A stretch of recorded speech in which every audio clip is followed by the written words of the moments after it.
big welcome to everyone, whether you're at a desk in an office somewhere or still working from the kitchen bench.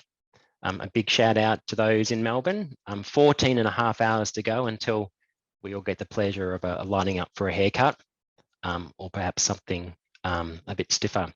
My name is Matt Burrell. I'm a tax director in our property and infrastructure group at SW. And today I've got the absolute pleasure of introducing and moderating the SW Property Forum Back to the Future. Talking about Back to the Future, I saw a funny Back to the Future meme the other day with Doc saying to Marty, whatever happens, don't ever go to 2020. And that was kind of funny until 2021 rolled around. Firstly, I'd like to acknowledge the traditional custodians throughout Australia and their connection to land, sea and community. And we pay our respect to their elders past, present and emerging.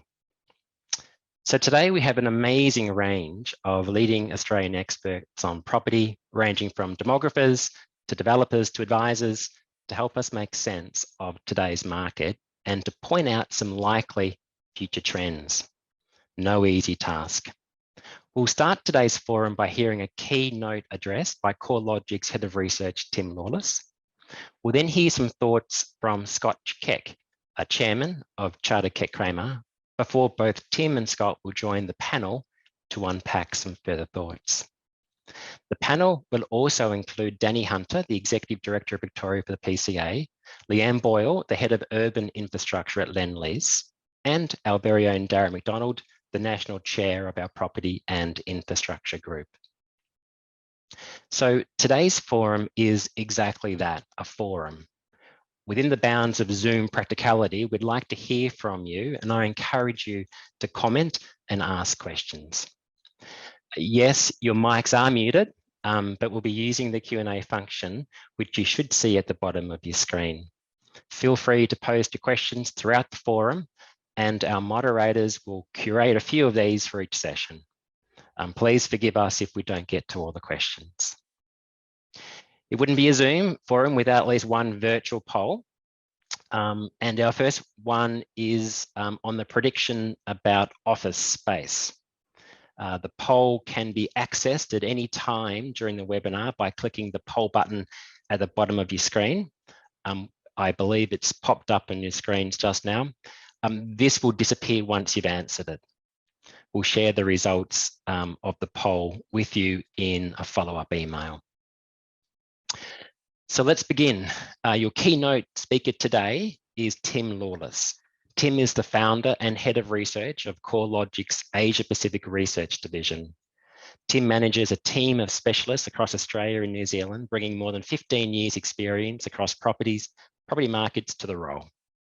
Recognised as a leading authority on residential property, Tim regularly provides expert commentary on real estate market conditions, demographic trends and economic factors. Tim, I'm really looking forward to this one. Over to you. Matt, thank you very much. And it's an absolute pleasure to be here and speak on this panel. And thank you to SW for inviting me along. The topic I'm going to start with today is, I suppose, very much directly related to housing, which of course is my specialty. And I'll be talking about the demographic trends that we've seen through COVID and leading up to COVID and what they're likely to be looking like as we move into, well, not necessarily a post-COVID world. I'm not sure when that's going to happen, but a world where we're living with COVID, it seems, is the current reality. So I'll talk a little bit about, of course, overseas migration, but what seems to be more important at the moment is the internal migration rates and the interstate migration rates and how that's flowing through to impact both housing demand as well as housing market dynamics as well. I'll include obviously some factoids around how these demographic trends are impacting on the housing market, both from a valuations perspective and also from a transactional and volumes perspective as well. So I think unless you've been living on a remote island somewhere, you'll know that the housing markets around the world, not just here in Australia, but generally any Western country, have certainly been very strong, mostly all being propelled by extremely accommodative monetary policy, so very low interest rates, along with other factors like a high rate of savings from households and a lot of incentives from different levels of government as well. So let's start at the beginning, I suppose, with overseas migration. And the big question that comes to mind and that I'm fielding a lot of these days is, how are we seeing housing market conditions so strong when we've seen closed international borders and overseas migration has virtually stalled and in fact even moved into negative territory? And I'll unpack that question as I go through these slides. But this is what the trend looks like in terms of the overall rate of population growth in Australia. Leading into COVID, we're moving through a sustained period where population growth in Australia was very much being driven by overseas migration. Overseas migration have been tracking well above the 20-year average since about 2006. And it wasn't really showing any signs of slowing down, at least until COVID became a thing. And that was also happening against this backdrop where the natural rate of increase had been gradually moderating as well. Natural increase is simply births minus deaths, right? So it's the rate of growth or organic rate of growth, you might describe it as. So we're seeing overseas population growth into Australia was driving almost 2/3 of our population growth here in Australia. And of course, that did have a fairly significant impact on housing demand. So it's really important when we think about overseas population growth to actually dissect it, to look at what are the components of that growth, where are people coming from, and what's their purpose of their migration to Australia? Is it temporary, such as a student or a visitor, or is it a permanent level of migration? And this is where it starts to become really interesting. So if you look at that component of overseas migration, which over the past decade, that's averaged nearly 50,000 persons a quarter on a net basis. So that's obviously reduced down into the negatives now. Through the March quarter of this year, we saw a reduction in overseas migration of about 15,000 people. So if you look at the components of that overseas migration, about 2/3 is temporary. Okay, so they're generally people who are arriving on a temporary visa, of course. But when you start looking at what those visas comprise, the graph on the right here is really important. So the majority of those temporary migrants were what's described as visitors. So people who are arriving here on a temporary basis, not necessarily to be a student or to get a job, but they might be long-term visitor for visiting relatives or that type of thing. Not necessarily tourism, right? So these numbers typically wouldn't include tourism. But the second biggest component here, of course, is students. And it really highlights the importance of the international student market to both our overseas migration rate and also the level of demand for housing in Australia. It's really important when we think of the geographic context of this migration. Most of these migrants were coming into the two largest cities in Australia. So Melbourne, firstly, and then Sydney. So both Melbourne and Sydney have a much larger exposure to the slowdown or the stalled out level of overseas migration. And of course, a big component of that is foreign students. And we know that foreign students generally wouldn't be coming here to buy a house. Sure, that is indirectly a component of that trend, where we do see students looking to base themselves in Australia longer time, and it does have some visa implications for applying for a permanent residency here in Australia. But the most direct impact from overseas migration isn't necessarily on home purchasing demand. It's much more directly on renting demand, which is one of the reasons why we've seen rental demand in Australia being more impacted than purchasing demand, especially in some of those inner city apartment precincts around, say, Melbourne or Sydney, where they tend to be much more higher density and they do cater to a large level of tenancy demand from overseas students. You can start to see some of that trend when we look at overseas migration by small area. Okay, so these are the NSA4, statistical area 4, is a sub-region of Australia, right? So you start at the national level, go down to state, and then your capital cities and rest of states. And then below that level, you have a bunch of what the Australian Bureau of Statistics describes as statistical areas. So an SA4 is the largest of those sub-regions. Then you drill down to an SA3, an SA2, and SA1. Okay, so an SA4, which is what I'm showing you here, gives you a pretty good idea of what's happening across the sub-regions of Australia, but still at a relatively macro level. And you can start to see that, first of all, Melbourne's inner city was the primary recipient of overseas migration. This is over the June quarter of 2019. So I'm really trying to give you a pre-COVID view on the rate of population growth or migration here. Then you've got Melbourne's southeast and Melbourne's west. Then you go into Sydney's inner southwest and Parramatta. So you're generally looking at Sydney, Melbourne and Sydney in that order, around the inner city suburbs and to a lesser extent the middle ring areas where most of this population growth has been occurring. And if you start to look at the impact on rental demand, as I mentioned, if you're a temporary migrant coming into Australia, you're generally not going to want to buy a home, at least immediately.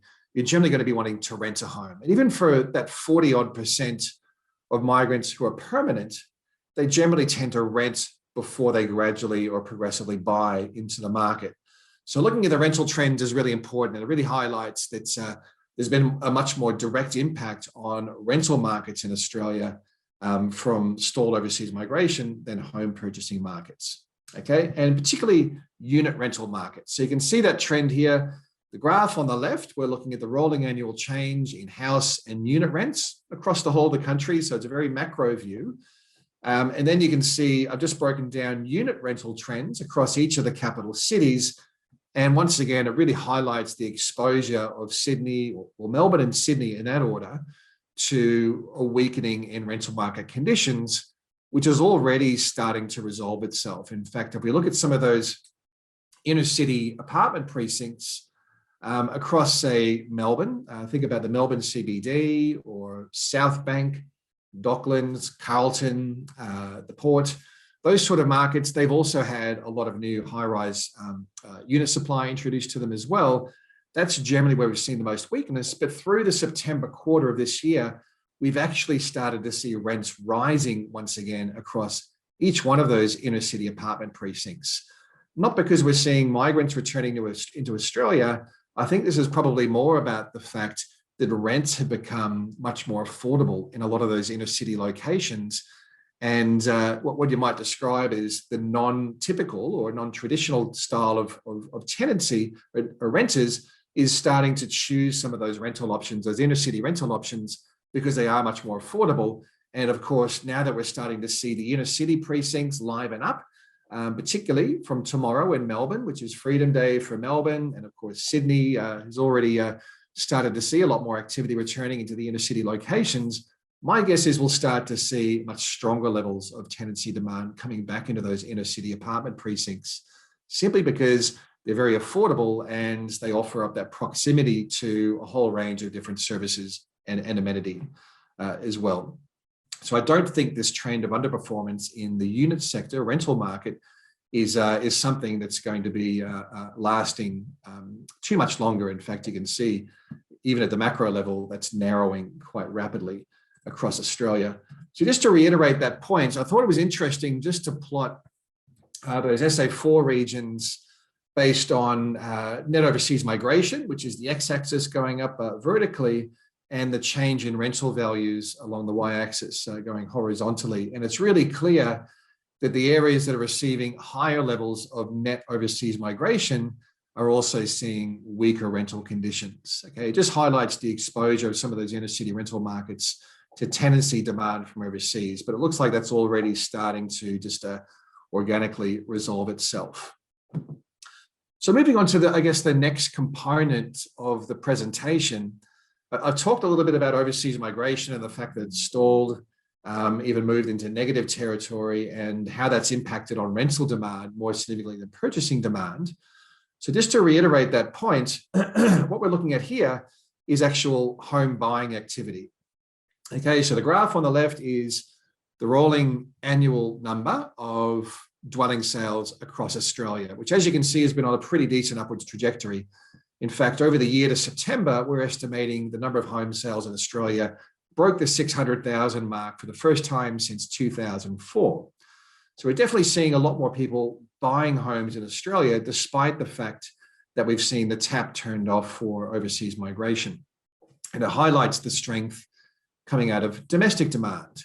Okay, this isn't being driven by overseas purchasing, by the way. So if you look at indicators of, say, foreign investment in Australia, they're generally still very low. Probably the best indicator of that would be the National Australia Bank Property Market Survey, which they update quarterly. In fact, the latest data just came out yesterday for, I think it was the June quarter rather than the September quarter. It's about 3 months lagged.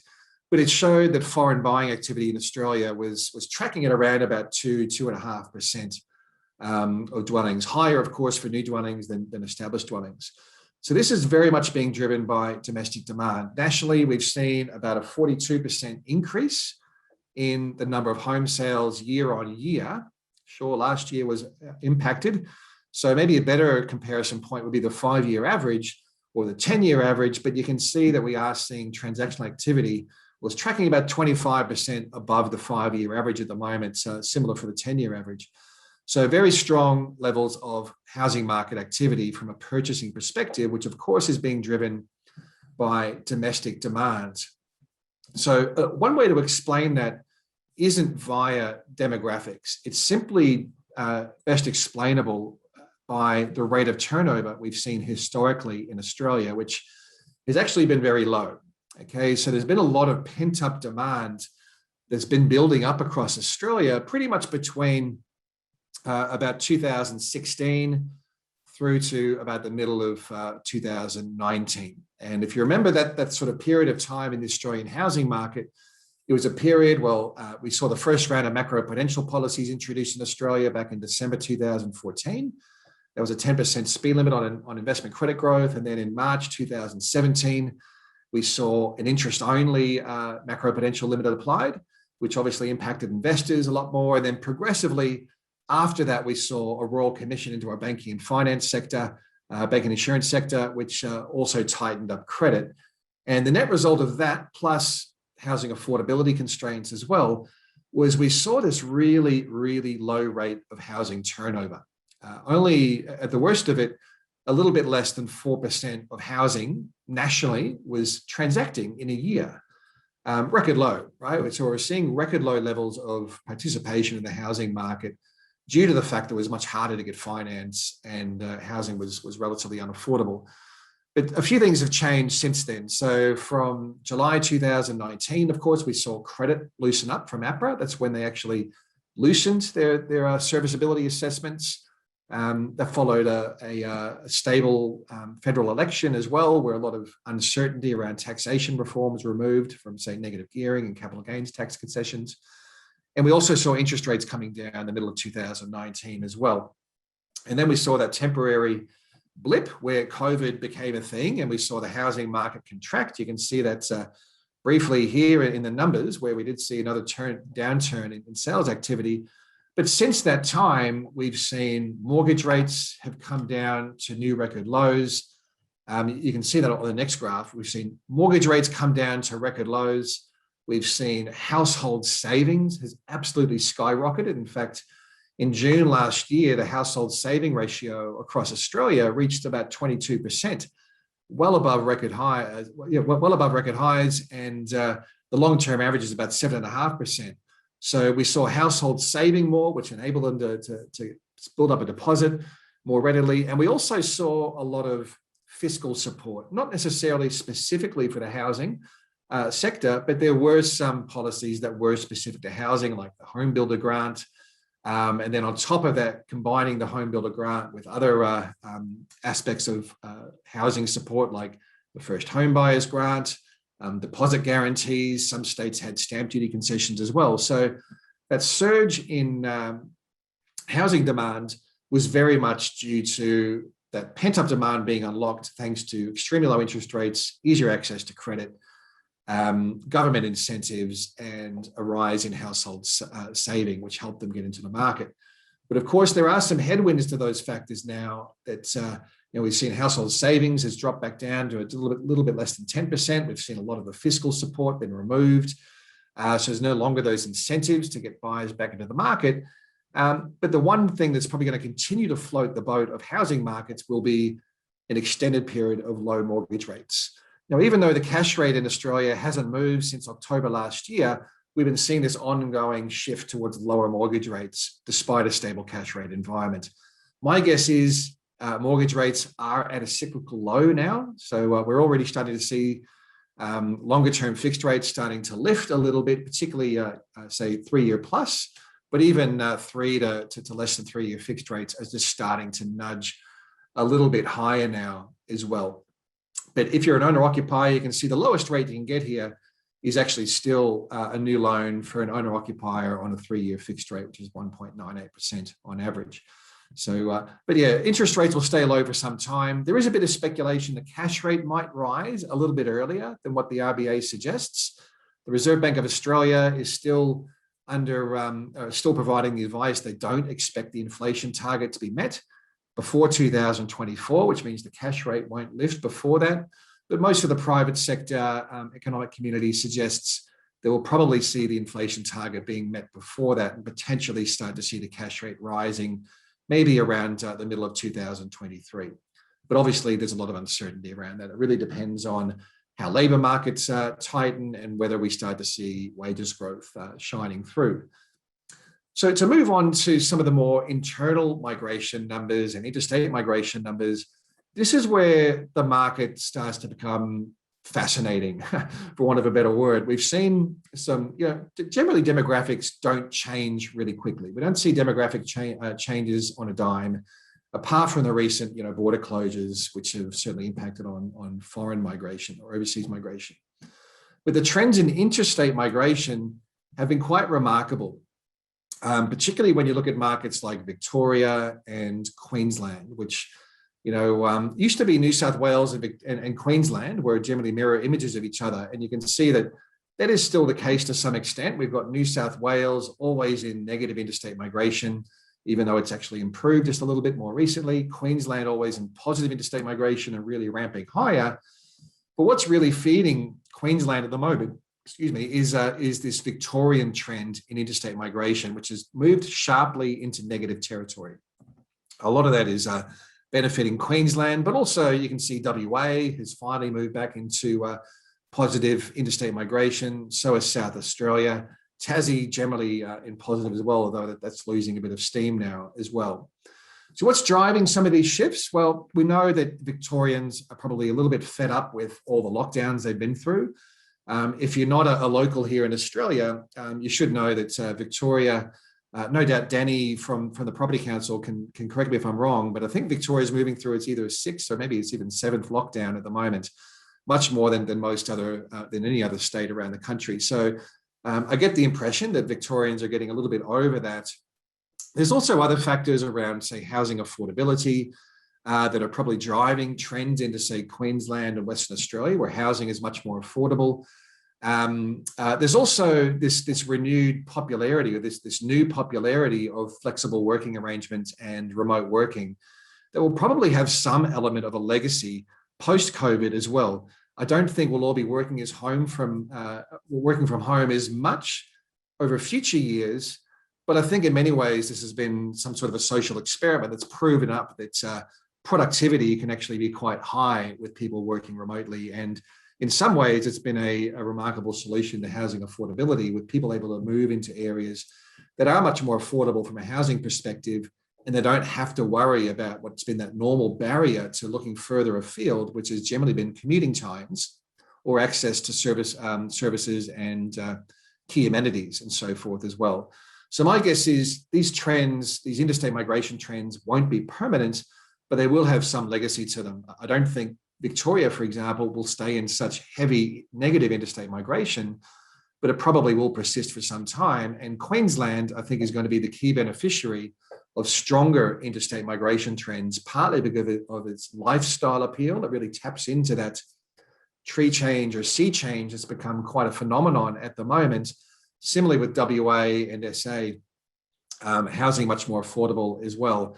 Although the economies in both of those regions certainly aren't as diverse or as deep as what you'll find in Southeast Queensland. So maybe just a bit of a cautionary tale there. But I do think that in, say, Sydney and Melbourne and New South Wales and Victoria, simply due to the sheer size of the economy and the diversity of the economy, obviously these are going to remain significant and fundamental population bases for Australia. The internal migration trend is also quite fascinating. And what I mean by internal migration is it tracks people moving from region to region within states or within Australia as well. And it's one way to track how many people are, say, leaving the capital cities for the regional areas of the country and vice versa, how many people are leaving the regional markets for the capitals. And you can see the trend here has just exploded. We've seen regional internal migration has just gone ballistic, absolutely at record levels. This isn't necessarily only because people are moving out of the capital cities to the regions. Absolutely, that's a phenomenon mostly being driven by Melbourne, to a lesser extent Sydney, but it's also being amplified by the fact that less people are moving from the regions to the capitals as well. So I think this is simply a byproduct of a global pandemic, people looking for lower density housing options. They can work remotely in some instances. People are looking for that lifestyle change. They're looking for detached homes rather than higher density housing options as well. So to give you a bit of a feel for how that's playing out in housing markets around the country, this is the top 30 list of regions. Again, I'm looking at SA4s, so statistical area subregions around the country, based on how much values have changed over the past 12 months. And there is a real theme that emerges in a table like this that really highlights the popularity of coastal markets and, or particularly coastal markets, either in the metro areas or the regional areas, but also regional areas themselves that have some sort of a lifestyle element, be it maybe hinterland or larger spaces.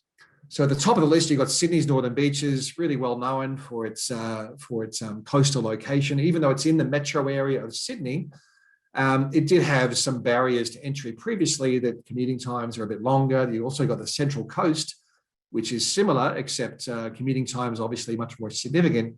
These sort of markets have really been opened up by the flexible working arrangements that are on offer for some sectors, particularly the knowledge-based styles of industry.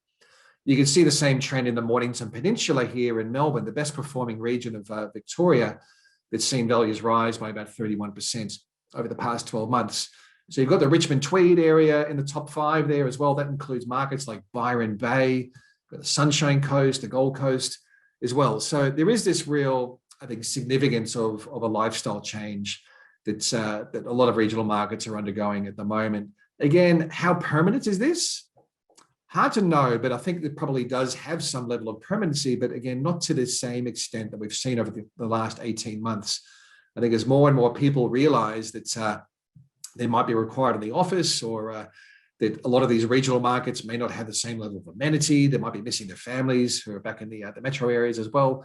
I don't think the strength in these markets will persist, but I think the overall trend of people looking for lifestyle options probably will have an element of permanency or longevity as we move through the next few years. The other trend that I think is really interesting is just looking at the trends in density, right? We can see that houses have outperformed apartments quite substantially across virtually every region of the country. There are a few exceptions, like Hobart, for example, and Darwin have both seen their unit markets outperform houses for different reasons. Hobart is very much a supply versus demand issue. A lot of more mature age folk coming into Hobart looking for lower density, lower maintenance housing options, downsizing options, whereas in Darwin, the unit markets move through a 40-odd% correction, just this simply very affordable, extremely high yielding market as well, which is attracting a lot more investors. But we are starting to see this trend change as well. And I think that's really due to affordability. The fact that we've seen house values across the country rise so much more substantially than unit values means the unit sectors become a much more affordable housing option. You can see that in the median values across the Australian housing market. I'll use Sydney as a case in point here. Typical house value in Sydney is about $1.3 million.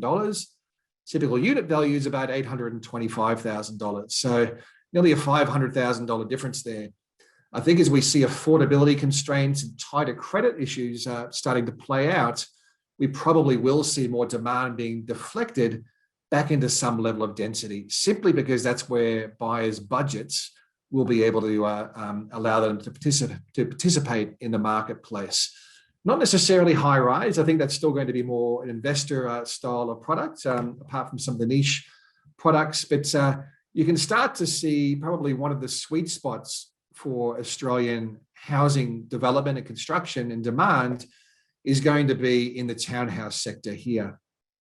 We can already start to see the trend is improving in terms of approvals for townhomes being built, and potentially also the low-rise unit sector as well. Right, that's been an area that's been quite neglected, and we know that there's a lot of infill targets to be met across a lot of the big cities as we start to see areas along transport spines, for example, densifying and so forth. But of course, we are moving through a house construction boom at the moment. Approvals are coming down, but that commencements and the number of houses under construction is extremely high. That's starting to wind down, but it'll probably take a good 18 to 24 months for that to wind its way through the system.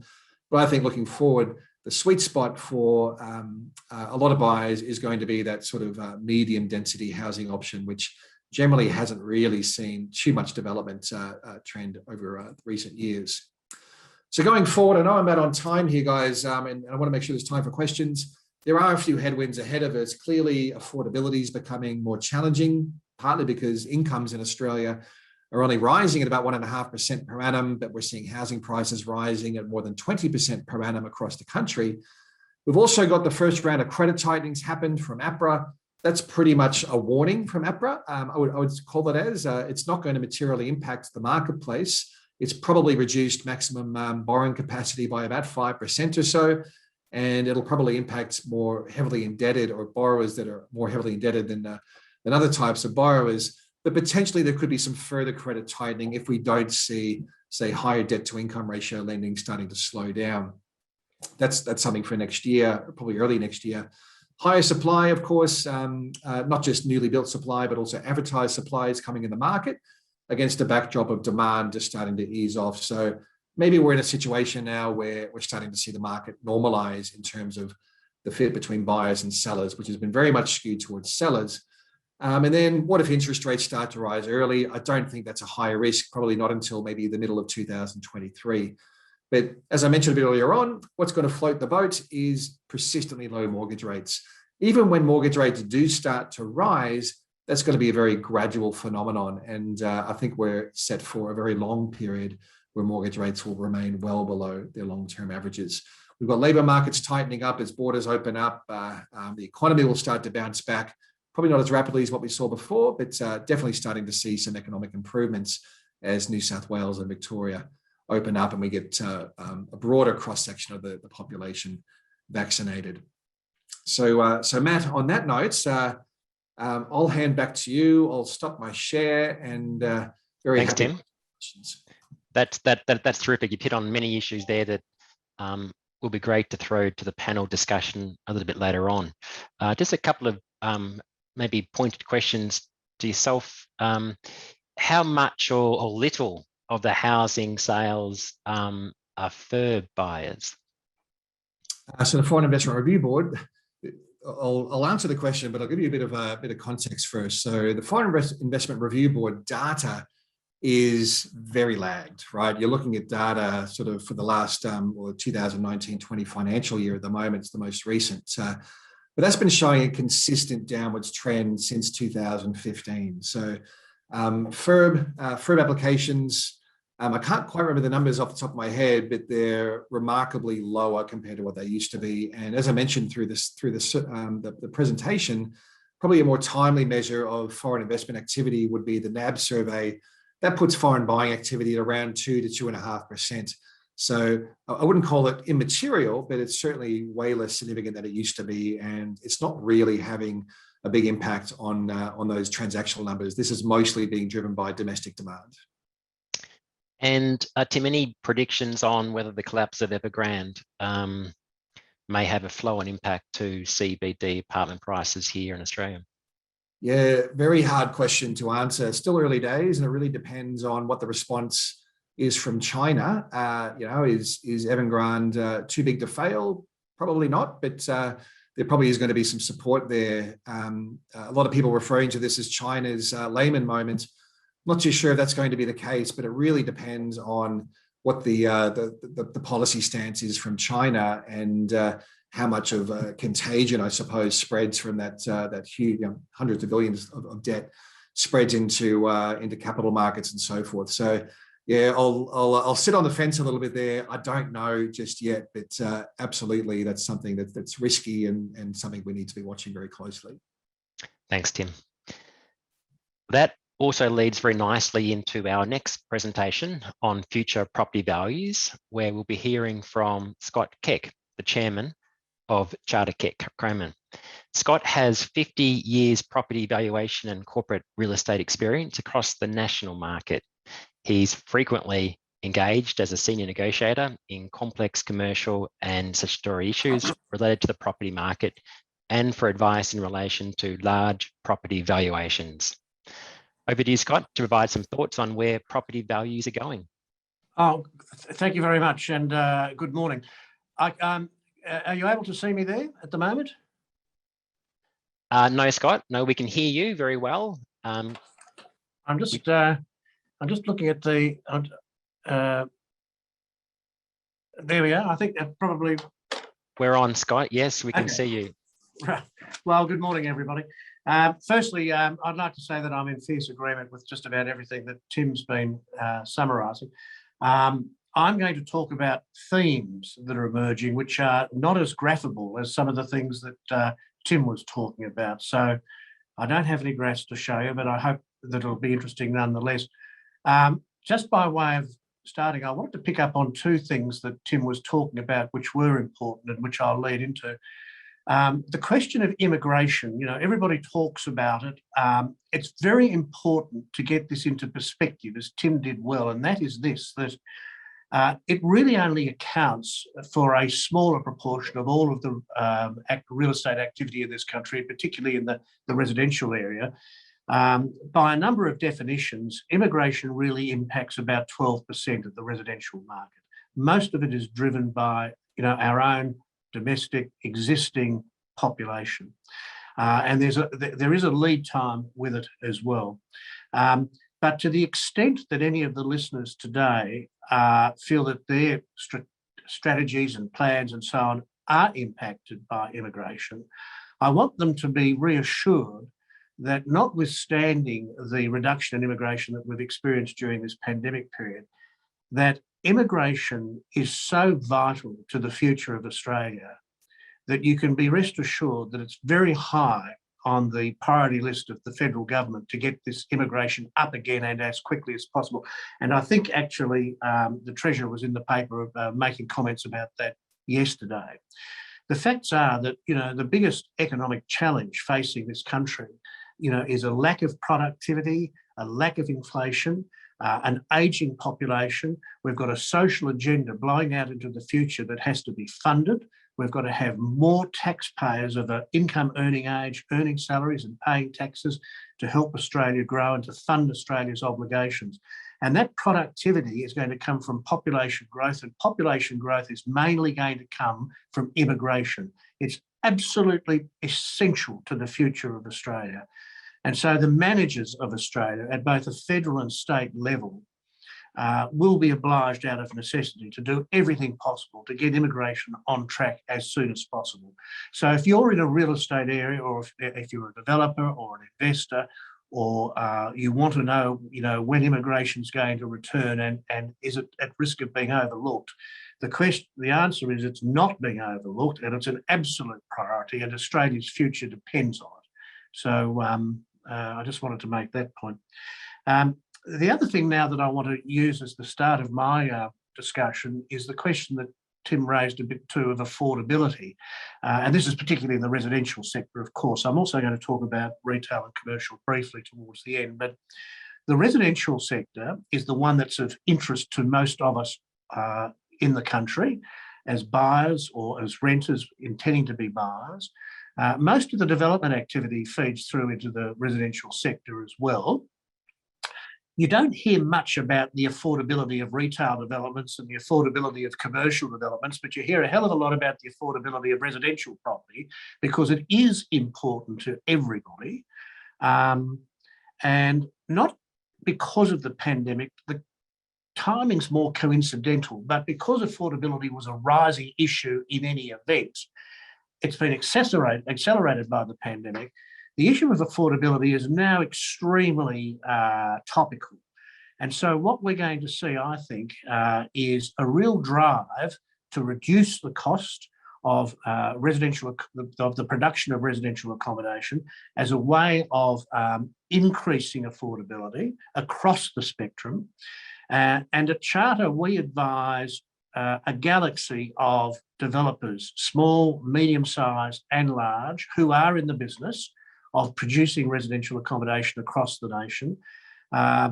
We work with them and research with them about trends from overseas and what we're seeing in metropolises which are older and more advanced in Melbourne and in other economies where there are different pressures, such as Japan and South Korea and so on. And sitting behind me is a knowledge of a lot of changes that we are about to see on the residential scene. And I think as I go through these now, they should be of interest to developers and builders who are looking to stay productive in this sector. And I think it should also be interesting to people that are contemplating purchasing and timing their purchase over the next few years, for them to be aware of the sorts of changes that are coming down the pipeline. Now, let me get straight into it. We have already seen and will continue to see smaller residential lots on the urban fringe as a way of reducing the cost of buying a block of land. But the implication of that is that homes increasingly will tend to become two-storey, because if you want to put a 4-bedroom home on a certain block of land and the land is getting smaller and you still want some recreational area, the footprint of the house has to be smaller. So the consequence of that is that it goes up. So you're going to see a lot more two-storey homes. The two-storey homes are actually cheaper to produce too, because you have half the roof area for the same floor space, if you can understand that. You're also able to use more commercially lighter weight construction on the upper floor, which you can't do if you've only got one level. Pardon me. You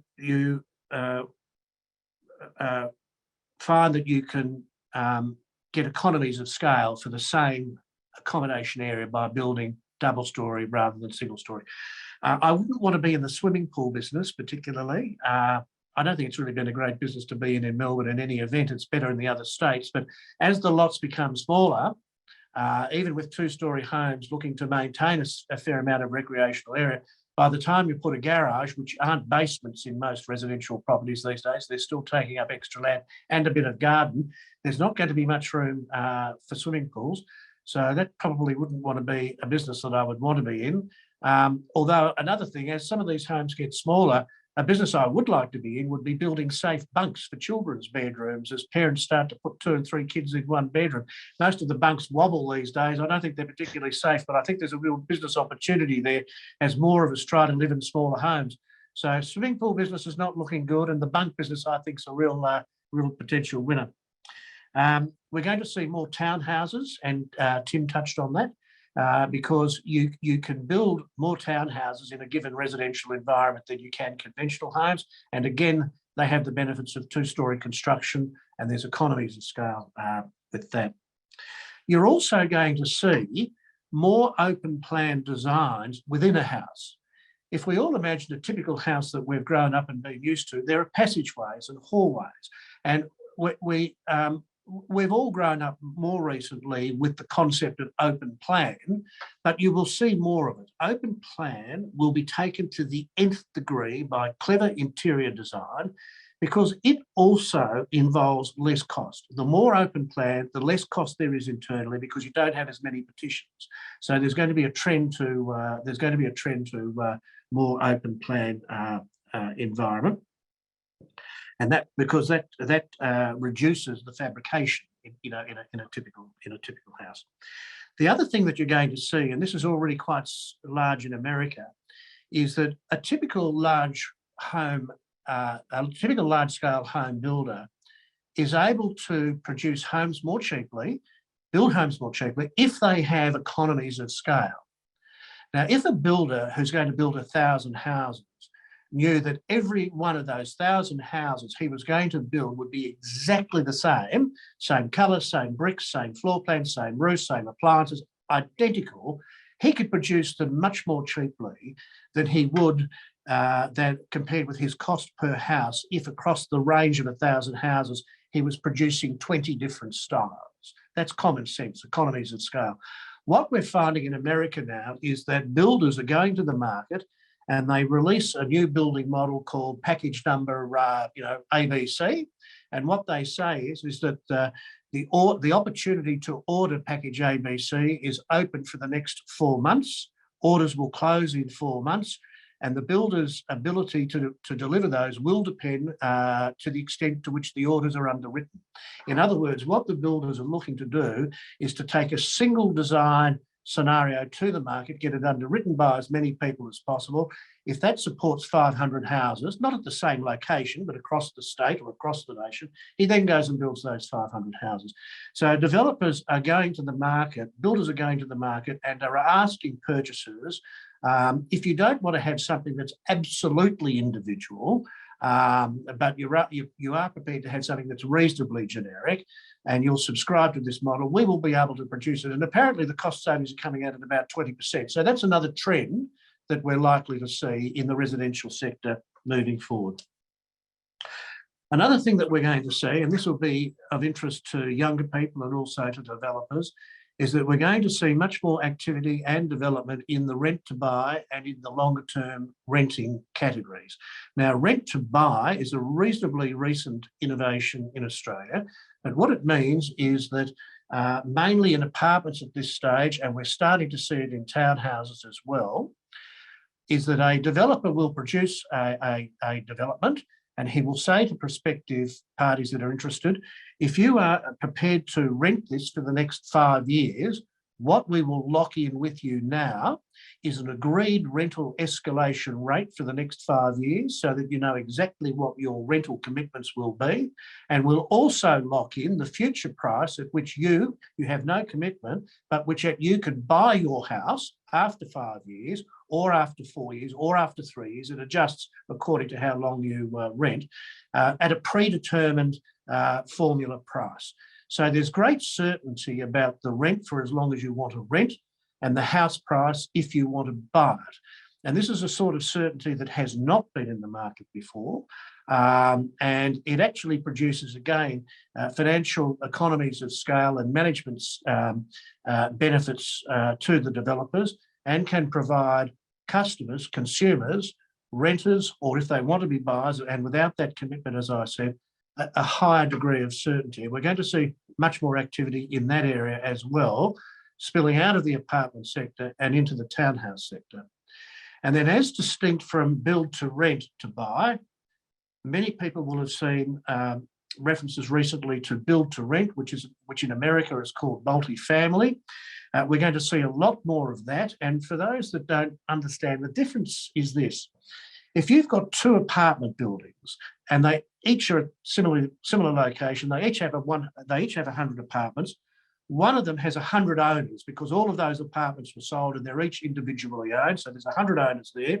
And in the building next door, a corporation owns the whole building and there's only one owner, which is the company that owns the whole thing.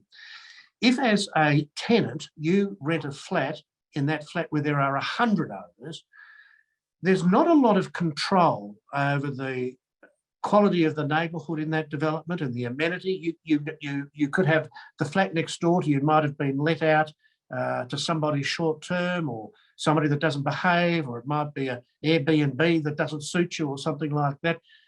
So you're not exactly sure of what quality of neighbourhood you're going into. And there'll also be a fixed degree of amenities in one thing and another, which would usually be basic in such a development. Now, the difference between that and the build to rent building next door is that because it has one owner, there's a much stronger governance over behaviour, frankly, within the building. That owner won't tolerate, antisocial behaviour.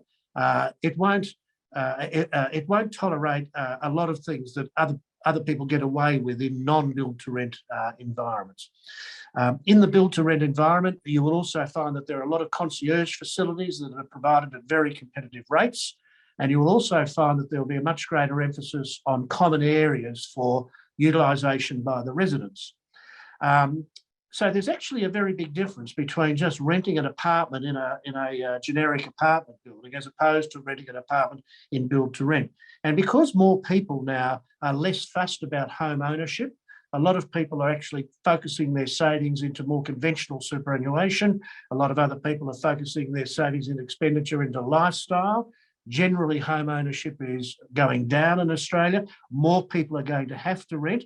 If you are going to rent because you need to or because you want to, you should be aware that we're on the verge of a whole new, better quality class of purpose-built to rent accommodation coming into this country, and it already exists overseas in a big way in America and in Europe, and currently in Australia, mainly across Victoria and New South Wales. There are about 15,000 apartments in the pipeline providing accommodation into this new sector, and a number of major institutions and superannuation funds are looking at backing it as solving a need in the medium to longer term rental accommodation market. Now, another feature or trend we're going to see in the residential sector is shared ownership. This is very new in Australia, but it's not new overseas.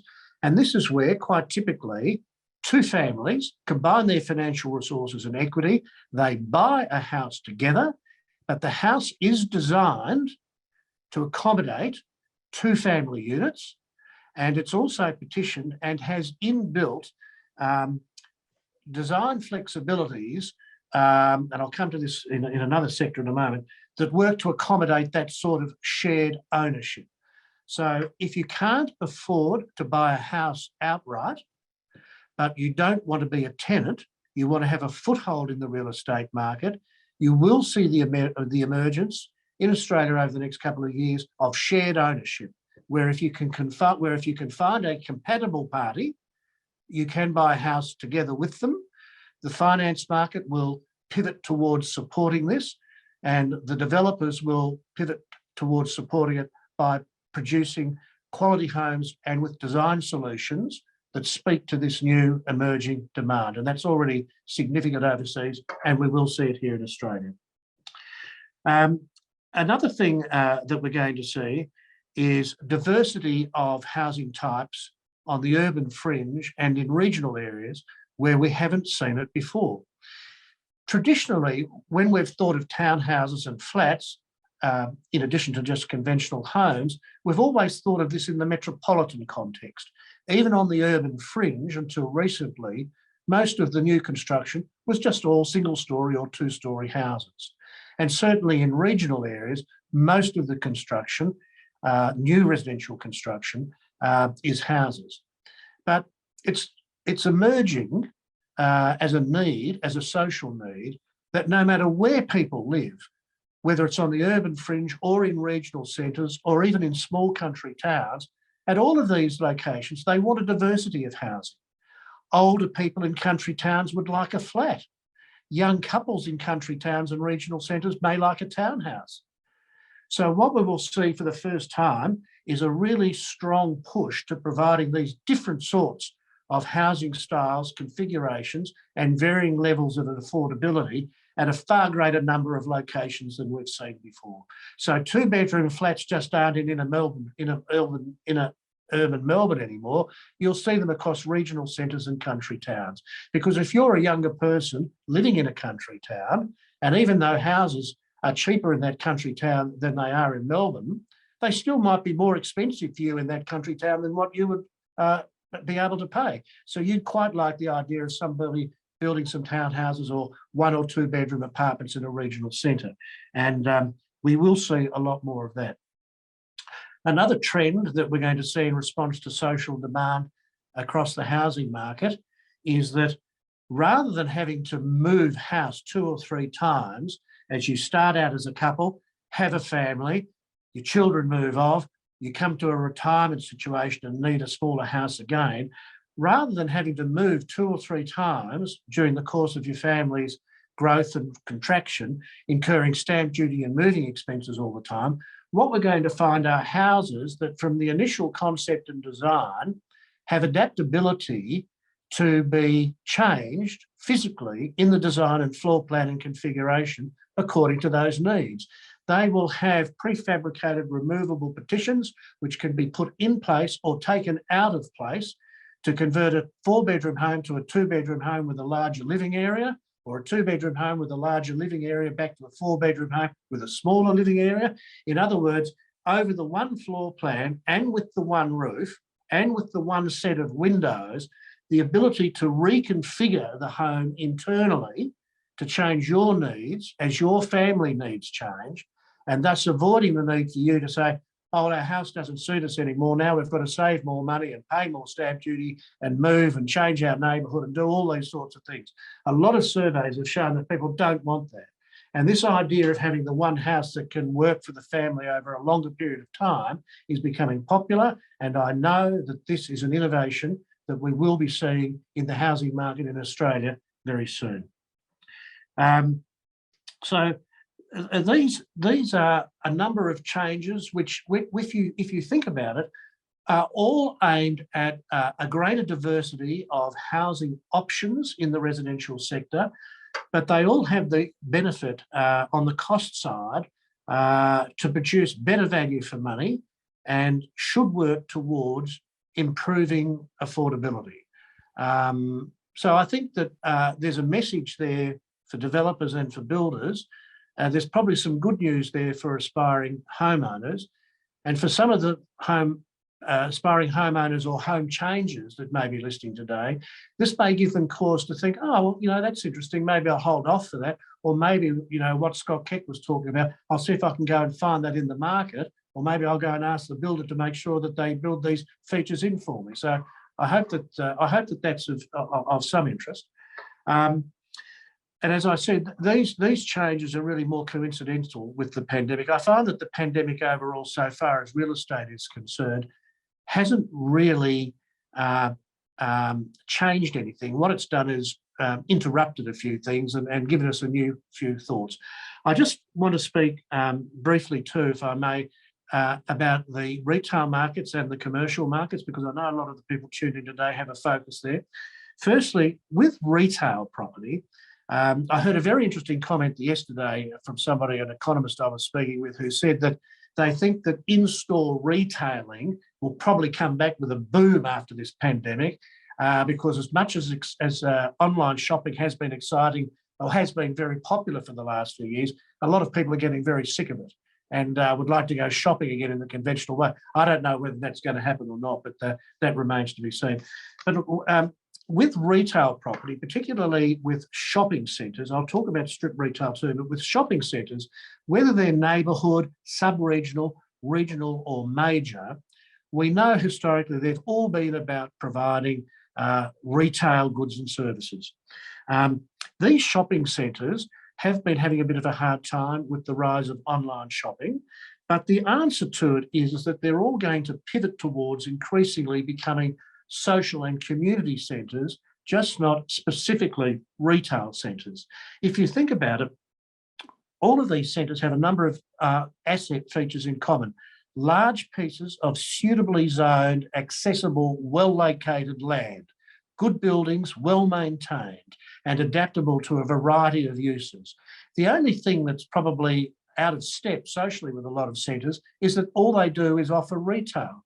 But increasingly, if you take a centre like Chadstone, for example, or other major centres, they're now doing everything from, you know, not just selling goods and services and entertainment, they're providing healthcare, professional services, car sales, theatres, offices, temporary accommodation, hotels, late night entertainment. There are a whole variety of things that they're providing. And I can imagine 10 years from now, a man will be driving in his car past Chadstone and he'll turn to his young son, he'll say, son, you'll think it's funny, but 10 years ago, Chadstone, it was only used for retail. And the son will say, what do you mean, Dad? That sounds crazy. What do you mean they only sold things there? He said, yeah, you wouldn't believe it, but they all changed as a result of the big pandemic of 2021. Because what these centres will be in the very near future will be community service centres that offer retail and a lot of other things as well. So the criticism that people are making of retail centres at the moment is nothing to do with where they are or what they are or how they're built or how they're designed. It's really just a comment on the tenancy mix. And so the future of shopping centres lies in the management and tenancy mix going forward. And a lot of them will continue to maintain their relevance in the community.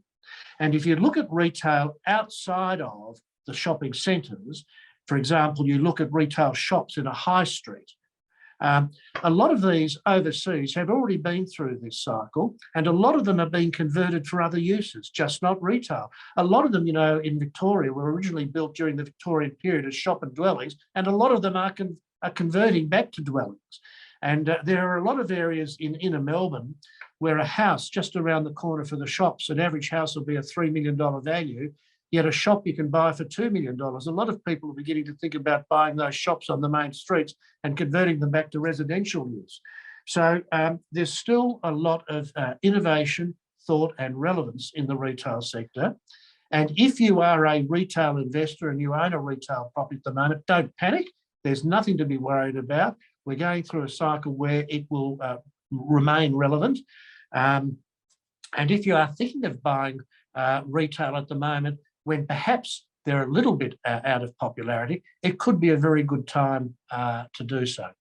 Thanks, Scott. I might just jump in there, and I know that you've not even nearly finished, but hopefully there'll be some time to unpack some further thoughts in the panel session. Yes, so I'm happy about that. Good. Incredibly interesting, incredibly insightful. There's plenty of questions that have come through. There's some comments posed in the form of questions. So hopefully we'll get a chance to go through some of those in the panel, but I would like now to introduce that panel session, which looks at the future of property and what future opportunities in the property might look like. We're joined by Tim and Scott again, but also Leanne Boyle from Lendlease, Danni Hunter from the Property Council of Australia, and our own Darren McDonald from SW. So first, let me please introduce each of those in a bit more detail. Leanne is the Head of Urban Regeneration at Lendlease and the Executive Development Director for One Sydney Harbour, Barangaroo South. She has over 20 years experience in the property industry, which extends across a range of extensive development capabilities. Welcome, Leanne. Danni is the Victorian Executive Director of the PCA. She holds several key advisory positions to government in which she provides advice and input into the strategy and approach to rebuilding Victoria's economy in the wake of the COVID-19 pandemic. Danni had a busy week last week, which we'll get to. Welcome, Danni. Last but not least, our very own Darren, the Chair of our National Property Infrastructure Group, with over 30 years experience in many aspects of the professional and commercial business environments. Darren has a wealth of knowledge, as well as being a keen author of property-related issues. Welcome, Darren. Given Scott and Tim have already warmed up with their respective addresses, I might start with a couple of questions to Leanne.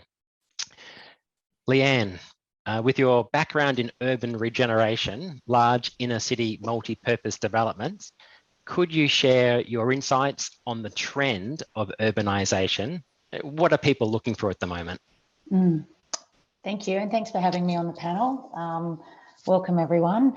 So Lendlease really does play in the space of urban regeneration in major gateway cities around the world.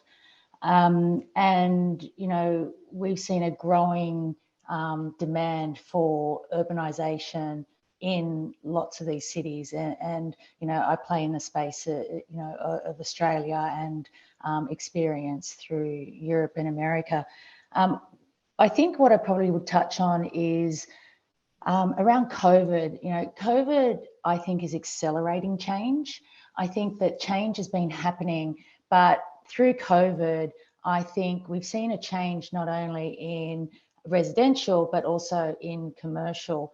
And it showed us that flexibility, technology, health and wellness, all of those things are really coming to the forefront, and it's possible to achieve and retain productivity even if we change the way we work.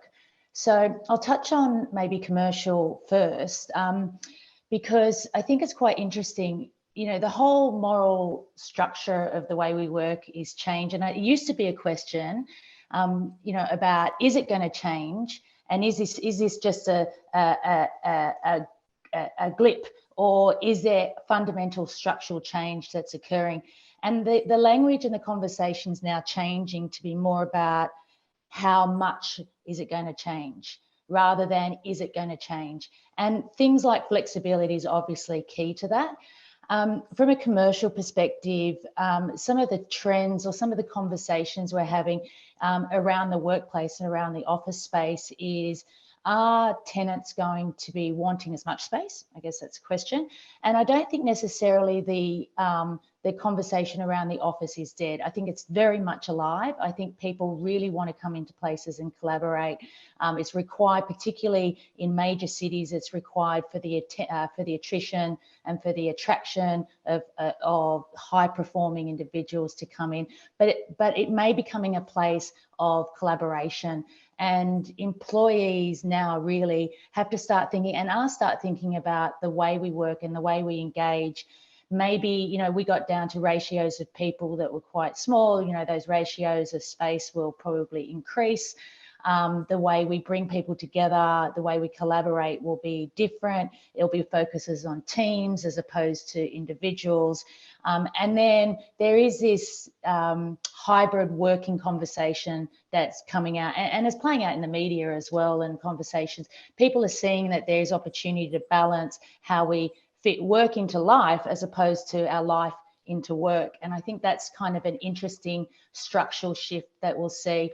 Some of the research that we've done is that there is generally a desire for more of the X generation who are now in management roles, who are seeing that the work from home has a lot of benefits, and they see that they can see that productivity still retaining. The younger generations that are coming through, they want to collaborate more and be in the office. And we're probably seeing, you know, that is 1.5 to 2 days a week at home, working from home, may end up being a new normal, which will be pretty exciting to see, actually, because that'll change the way we operate in an office environment. I think that's one of the changes that we're seeing. We'll see that tenants will want different types of leases, different types of spaces. Flexi spaces are becoming all the more relevant, particularly as businesses and productivity expand and contract. And I think if we see flexi spaces in offices, it gives that opportunity for owners or occupants to be able to move within the market. I'll briefly touch on residential because I know there's lots of questions.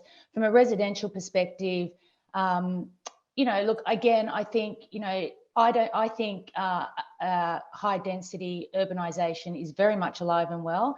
I do agree that there is a shift towards apartment styles, and Scott talked about reducing costs through design, economies of scale. That plays out in an urban sense as well, urban regeneration sense as well.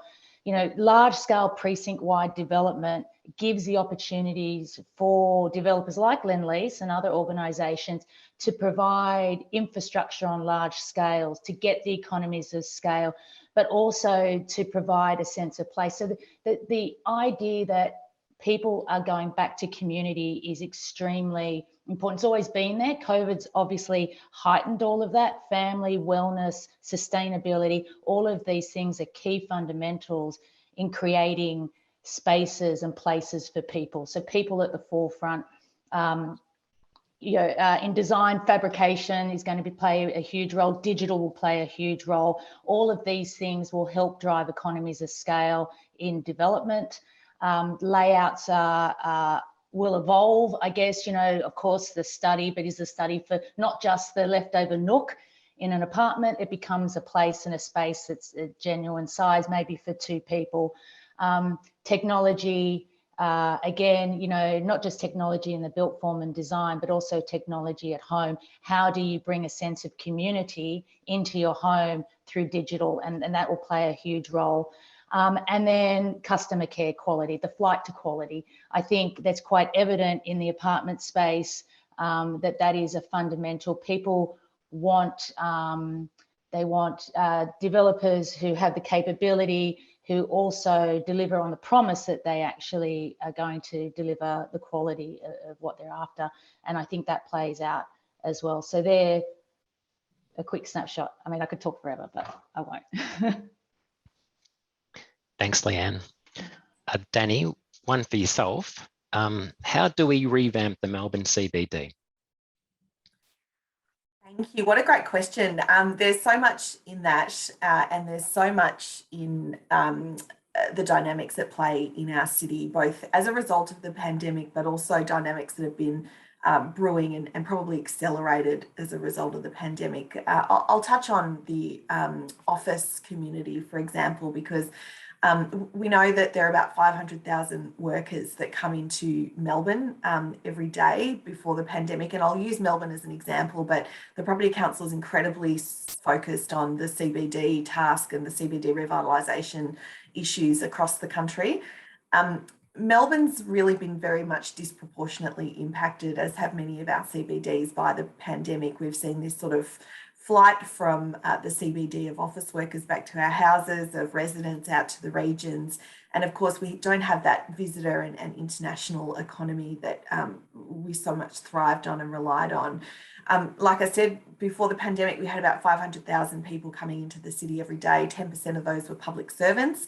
And at the moment, our office occupancy data says that we only have 6% of office workers in the CBD. Now, that's as a result of very intense lockdowns here in Victoria. And Tim, it is number 6, and hopefully it's our last.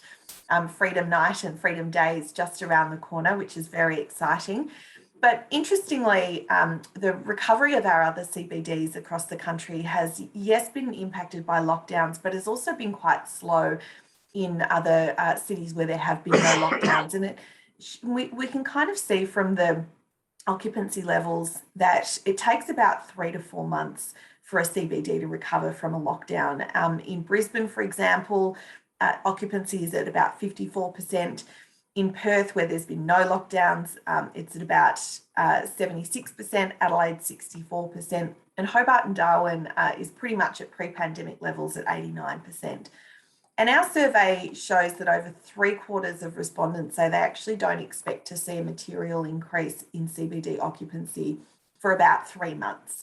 So we know it's going to take a few months for the CBD to come back and be revitalised. And I personally think between now and Christmas in Melbourne, we're going to see much more emphasis on the CBD experience, visitors coming back for a show or a festival or hospitality before we actually see office workers return. But after Christmas and after the January break, we think there'll be a much stronger emphasis by businesses and also from workers to return to the CBD. Many of our members are incredibly confident about the CBD. As Leanne said, it's absolutely not dead, but there are some structural shifts that are going on, and they'll be playing out over the next couple of months and even the next couple of years. Office vacancy is a slight concern, particularly in Melbourne. Everywhere else in the country, it's relatively strong and it's held despite the pandemic. But in Melbourne, there is a higher level of office occupancy, largely being driven by the subleasing market and by businesses not necessarily taking less space, but changing the way that they use space. So we've got to see that play out. It does have a while to go. When we're talking about what can be done, in Melbourne particularly, there needs to be a really, really strong effort by the business community and also state government and the City of Melbourne.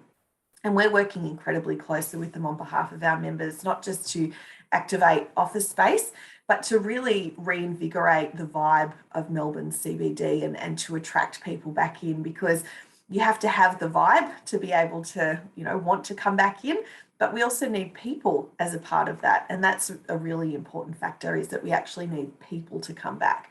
So we're looking closely, and the City of Melbourne's doing a lot of work to activate vacant shop fronts. There is a very high number of vacant shop fronts in Melbourne at the moment, and that makes for a little bit of a troubling ground plane. So we're working with landlords, are working with new tenants, tenants who might be there for a temporary period that wouldn't maybe be able to afford CBD rents in the past. There's a lot of work going on around activation. So we hope that over the next 6 to 12 months, we actually see an uptick, of course, in office occupancy as people return, but also a reduction in office vacancy. We've had in Melbourne an incredible influx of new office space as well. So there's some phenomenally beautiful and well-designed and very high-tech buildings that are coming online in Melbourne, and Melbourne's going to deliver about 70% of the country's new office supply over the next 12 months. So the dynamics in Melbourne are really exciting, and we really want to see the resurgence of Melbourne as we come out of this pandemic period. Thanks, Danni. Darren, you've been in the property market for some 30 odd years, more than many of us. What trends are you seeing with your client base? I think there's a lot of trends in focus at the moment. I suppose with Scott and Tim's presentations earlier, I probably concur with what they've said. We're looking at the advent, I suppose, of a lot of new entrants into the market, a lot of new developers starting up. From a career choice, we're looking at some people kind of exiting some of the other developers or other bases and actually starting up their own opportunities. The housing options and housing choices, particularly in regional, I can't help but think things like, you know, the Geelongs of the world and similar other cities in the other states. They're 15 years, 20 years behind the trends in the capital cities in terms of projects, in terms of high rise, in terms of, you know, townhouse development and all those type of things. So there's certainly an advent of opportunities in those locations. We're also seeing developers go further than they would in the past. So they are looking at things regional, they're looking at things interstate, and the migration to, you know, Queensland and the opportunities that Queensland developments might present to them is something that's certainly on their drawing boards and being brought up in board meetings as, you know, going outside their normal bounds. But I suppose, you know, the developments are kind of continuing. We've had a lot of sites similarly in capital cities realise well above reserve prices. So there's a lot of activity, a lot of people trying to buy sites. Townhouses and apartments in the 2 to 10K range of the city are certainly opportunities for them to get, you know, develop and build out on. So the only a few concerns I suppose we have at the moment is the taxation, which I know, you know, we all hear about land tax and other taxations being the occurrence to it, and those ramifications have got a big. And also in respect of, I suppose, the grants and the government monies that have been flowing, there will be increased taxation or forms of collecting that tax to pay for a lot of these things. So we just need to be concerned about those. And typically we've had some matters in recent where we've got rental negotiations on commercial space and retail space, and the advent of land tax, particularly for non-residents, is a huge incumbent to the net income of those properties. And I think in a number of occasions, I had this chat with Scott the other day, I think there's a lot of occasions when the actual net proceeds of a rental property, when you take in some of these taxes into account, the return is just not going to be there in respect to some of these, and they'll be in a position where they'll need to realise those properties, and the highest and best use has certainly changed. So, you know, our developers are active in the market, more active than in the past. I think a lot of people have been thinking about what's going to happen with COVID in the last couple of years and opportunities. They've seen trends, and now they've got to embrace those trends and you know, take up the opportunities to produce, you know, development. Thanks, Darren. So I'd like to throw this next one open to the entire panel, because no doubt you'll each have a different experience on this. And we've heard from Tim, and some of you have talked a little bit about this topic, but how has COVID affected the property market? And is this a long-term change or simply a temporary disruption? Scott, do you want to have a crack at that one first, and then we'll pass to Leanne? Scott, you're on mute. Is that better? Yep. Thank you. Look, firstly, so far as the residential environment is concerned, I spent some time talking about all the changes and so on that we could expect to see in affordability and one thing and another. I don't think the pandemic's really affected the residential, the destiny of the residential markets at all. As aspiring Australians, young, middle-aged or old, we still hold and aspire to live in circumstances and in a specification that we did prior to the pandemic coming along. It's not changing my or anybody else that I know their desires about where they want to live and how much they want to spend. I don't think that the pandemic's had any great impact on that at all. If you look at the retail sector, the online retailing was already on the rise prior to the pandemic. The pandemic has accelerated that. But in my brief comments, I was starting to say how retail property, will adapt and was going to adapt anyway. A lot of people think that the biggest change as a result of the pandemic will be office accommodation, and we've just heard the comments about that. But again, we're very busy in that sector. And as was said, people are looking to see how they may use their offices differently. They're not considering not using offices. And when you talk about office occupancy levels being low in Melbourne at the moment, you've got to distinguish between occupancy levels and the levels of space that's actually let. Most of the space is still held under leases. It's just not being occupied by the people who are paying the rent. And at any point in time, there's only about 1/5 of the leases in the CBD that have a window to move. I mean, as a result of the pandemic, most of the office people who are renting can't do anything anyway because they're locked into long-term leases. And by the time they get to the end of those leases, a lot of this panic will have gone. So I've got to say, I think that the pandemic has been an interrupter. I think most things in the real estate world will return and are already beginning to show signs of going back where they were before. Thanks, Scott. Leanne? I couldn't agree more. So I would say it is, humans, people, we're creatures of habit. We like to interact with people. So in that regard, absolutely, office is not dead. We want to come and we want to engage. The way we work is changing, but we were going to get there anyway. I just think, like I said before, I just think this pandemic has accelerated the thinking around that. I think that, and I think that's a positive thing. I think it's shown that we can be productive in a hybrid environment. We do want to be together. Things will change in the sense of, as they do in all cyclical markets, the requirements for space will grow because there is social distancing requirements between people. The office layouts will evolve and adapt. But fundamentally, every business wants to attract and retain the best people. And in order to do that, we need to think about the generations of people that are working and the industry that they're working in. And not all industries can work from home in any case. The building industry, for example, all the frontline workers in hospitals, they can't work from home.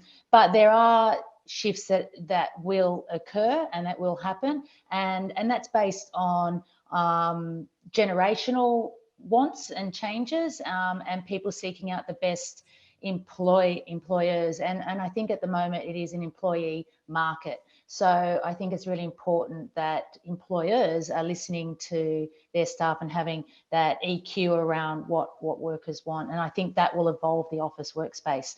From a residential perspective, I keep coming back to the fundamentals of the way we live will be driven by, and Tim and Scott have both talked about this, affordability. That's why densities in cities are, ever more important. Infrastructure around that is absolutely critical. Without the infrastructure, the density can't follow, but the density can follow. There's that working with governments to make sure that happens. But the pursuit for community and for lifestyle are playing out more and more important and coming up the chain in buyers' wants. It's not necessarily, it's almost a need as opposed to a want in their list of things that they're looking for. Sustainability in particular, and it's taken a really long time to get to where we are. We've got a long time to go, but people are becoming more educated about the requirements for climate, what's happening with climate change, our drive for carbon neutrality, and also that changes the way they operate in their own living environment, because it affects their operating expenses. The reliance on fossil fuels and moving away from that as a developer is critical as well. Lendlease has a mission zero policy themselves, and that's getting really great response from the market. And we have to drive the change as developers too, through our supply chain as well, to make sure that we can procure sustainably resourced materials so that we can build and we can actually achieve, we're striving for net zero by 2025 and absolute zero by 2040. And so industry is leading this change. Governments are lagging behind that in Australia. So, and buyers for residential are looking for those sort of shifts. So lifestyle, sustainability, technology, those things that I talked about before, they were all there before COVID, and they'll be there going forward. So, thanks, Leanne. Danni, do you have any thoughts on permanent versus disruption? Well, look, I think that the two words that I hear there are interrupter and accelerator, and that's certainly the case in what we're seeing. But I thought it might be helpful to share what the property industry thinks itself in terms of the impact on the various sectors. And the Property Council does a very significant property survey, property industry confidence survey with ANZ every quarter. And the September results are really interesting because there was a slight decline in sentiment, but very modest, considering that most of the country or half of the country was in lockdown, and expectations of a solid economic rebound were really what was underpinning sentiment. And just running through really quickly the various sectors, the residential sector was, the outlook for the residential sector was really positive. The industrial sector sentiment was very high, but conversely, the impact of the pandemic was weighing on the office and tourism sectors, with the hotel sector being a bit more unclear about what was in its future, and the office sector having to do some work to regain the confidence that the industry has in that market. So this is, I think, really interesting because we want to know what our property industry leaders and investors are thinking about the various segments. And what it demonstrates is that the impact of the pandemic has been really uneven on the property sector. And as I said in my previous comments, we have a little way to go to understand whether or not they are long-term structural shifts that have happened in our markets, or if in fact we're going to simply go back to the way that the industry operated beforehand, or absorb some of these new trends like hybrid working or regionalisation and localisation of where we live. So it's really interesting. The sector's going through a real state of flux, but like I said, the industry remains really confident, which is fantastic and a very big vote in our sector. Thanks, Danni. Tim, I might just hand to you to provide some closing remarks, given many of us here are commenting on parts of your presentation. Anything that you've heard changing your mind, or any reflections? Yeah, a few things. I won't try to go into a lot of detail. I know we're out of time, but the key reflections for me was that the dramatic cycle we're going through at the moment is policy-based. It's not permanent. So things will normalize probably relatively quickly, in fact, once the economy starts to bounce back. The key things I think that we've really learned from this is the importance of innovation and technology. And no doubt that's going to be a mainstay and a legacy of COVID. Is we know that we can be productive working from home. There will be some legacy there. People will have hybrid models. I know at CoreLogic, we've already implemented working models that are based on that hybrid of working from home and from the office. But affordability is going to be a fundamental component of the market going forward. People can't afford to live in a house across many of the areas of the country. So there is going to be this pervasive shift back towards some level of density as well. So I think the sweet spot, low-rise townhomes, is going to be quite important. But of course, international borders are going to be opening later this year. We'll start to see students coming back. We'll start to see visitors coming back to Australia. That's going to help to really revitalise the inner city precincts as well. and really give a boost to retail. So I think most of this is very much temporary, but we've got to expect there's going to be some legacy, which I think will be a positive and innovative outcome for Australia. Thanks, Tim. So we've reached 11 o'clock, which is the end of the formal forum. Thank you very much to all of our presenters and panelists for giving up your time and providing your insights in today's forum. It's been a really interesting discussion on, let's face it, a really interesting topic. We're all passionate about the property industry, irrespective of where we sit in that ecosystem. Thanks also to all of you on the line. I sincerely hope that you'll leave the call a little wiser on what's happening in the property market today and where it might go in the future. Now, there is going to be half an hour of informal networking. Think of this as grabbing a cup of tea as you're walking out of the theaterette. People can actually say hello to one another, ask questions, gossip, or just listen in. So please stay on the line if that's something of interest. Secondly, we'll send out a short email today with the results of the poll and just some other commentary. Otherwise, for those that find the online networking a little awkward and need to go, we understand completely. That's it from us. And until next time, be well, stay healthy, and good luck with those haircuts. Bye for now.